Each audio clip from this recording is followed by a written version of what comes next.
I could feel that there was a little bit less communication about the upcoming transfer window, and as a coach, when that communication is less and less, then it could be a sign that changes are about to be made. I'm a big believer of I think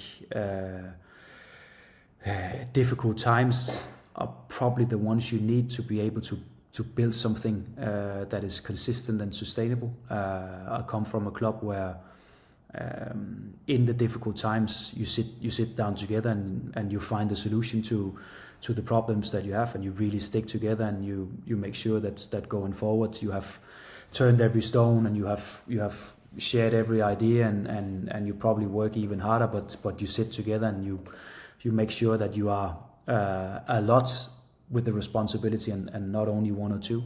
I could feel that communication became less and less, and then those signs you cannot really, or what they mean at some point. I was still surprised because I think where we were as a team was probably what I expected. I know there's been a lot of talk about did we fight for promotion or did we not, and I will not go too much into that discussion, but I know to build something that can be successful over a longer period, then you need to have some moments where you're probably on your low and you're really recreating something, and then you make sure that you then start on performing on a high level, and that could have been with a pre-season and then start of this season. So, but football is as it is, and there's also emotions and opinions from fans and stuff like that. And I think in a big club like Norwich, I think the voice of the fans is also a big thing.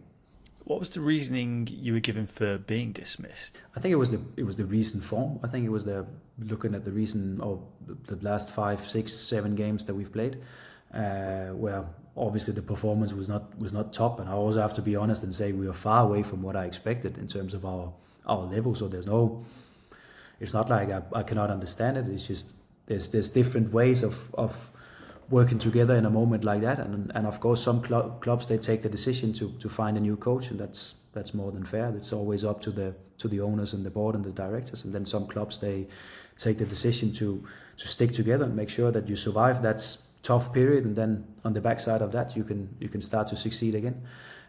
So there's many ways and there's many approaches to that. So but to give you a clear answer, I think it was the form, 5, 6, 7 games leading up to that.